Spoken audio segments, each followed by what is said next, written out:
like, you know, threaded throughout all those chapters, right? And those books. And it makes divine sense, right? May not make intellectual sense, but it makes divine sense. Right? Anybody else want to add?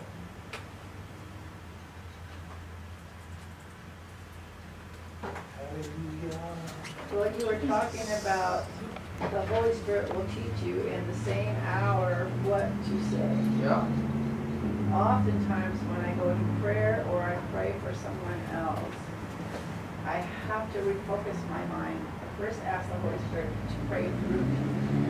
It's not about me, it's about them, it's about God. I'm just a conduit between two.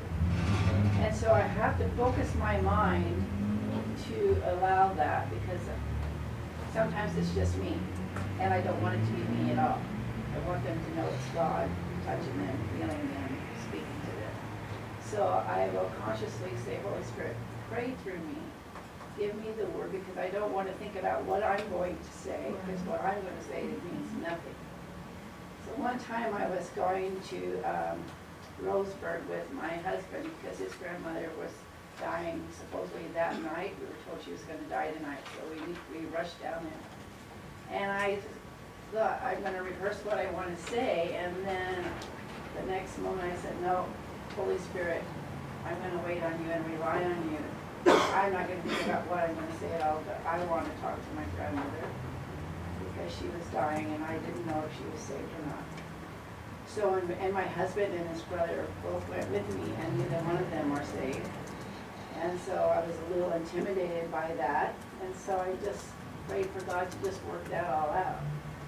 And so when I got there and we visited, I just asked for them to leave the room, because I didn't want to be hindered by their spirits and their unbelief. And I just said, Holy Spirit, pray through me. And I led her into salvation, and she got saved that particular night, but so did the lady in the bed next to her, who didn't even know. She was sitting there, I'm explaining what iniquity is and what sin is, and asked her to pray the sinner's prayer with me, and they both just said the sinner's prayer and got saved. But it was the Holy Spirit directing it. It wasn't me thinking about it. So it is 99% God, 1% me, and He does reveal His Word, and His Word just flowed through me that night. It was just wonderful. Isn't it wonderful? I think I want to get I love the supernatural. You know what? Paul rebuked the church of Corinth because they weren't walking in the supernatural.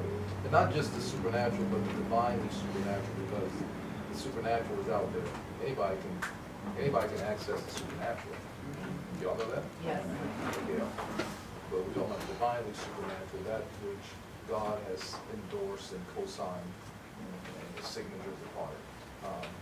But when you see, again, back to Paul rebuking the church of Corinthians, 3rd chapter, 4th verse, 1 Corinthians, he was unable to give them meat because they were conducting themselves, the Montpass translation says like mere men. They weren't walking the supernatural because they were flesh governed, flesh inundated.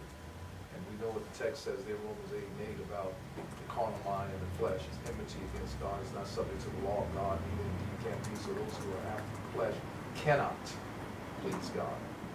And so we want to walk in the supernatural. And when you use the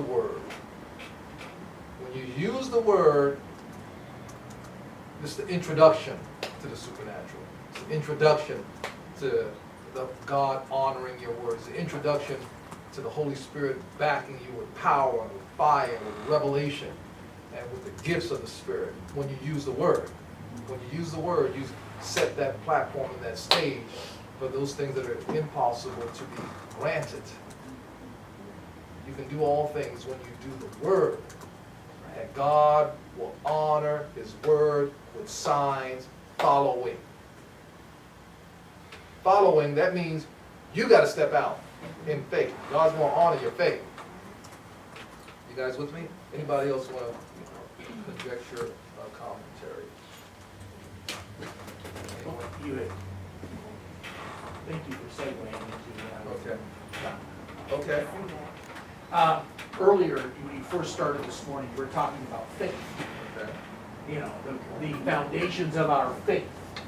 And where we Blessings. came from and where the history and the faith of things. And what I've been kind of chewing on was when we hear people and we run across people in crisis, they say, I've got my faith. And the question I have to ask them is your faith in your faith, or is your faith in Jesus Christ? You know, when it's, oh, I've got my faith, well, what's your faith in? That's good. And that, I think there's a distinction there. When Hebrews talks about faith is what we don't see it, but we follow it anyway, because we're sure of the outcome. What is the faith in? Is it God, Jesus Christ, or the acting out of us doing something? Yes. That's good. That's a good takeaway. You guys get something out of that? Yeah. I like it. Anybody else? I think, Dr. Truitt, I think we have one more break, huh? You have about 45, 50 minutes before our lunch break. Before lunch, we got a lunch break? Mm-hmm. To eat lunch. Before we eat lunch. Do you need to take a break now? You learned that as a salesman, not to flinch, huh? You just like, it will cost you $10,000.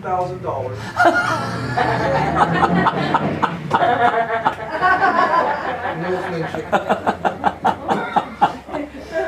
If How you many need hours did I do, Doc? you are on 55 minutes since our last break. Yeah. Jesus. Tell somebody gives grace for the race. If you'd like to take 5, we can. I might need to take a half an hour. You want to do lunch early? I don't know if Marie is ready. Oh, I I'm see. ready. Oh, you have some. You smell that food back there? Oh. That's our lunch, yeah, full court. Oh, okay, so Lunch everybody is gets to use usually that at, for me? lunch is usually at 12:30, but if you need to eat lunch, we'll serve you lunch. Let me ask you a question. Oh, are we still on? You want me to shut it down?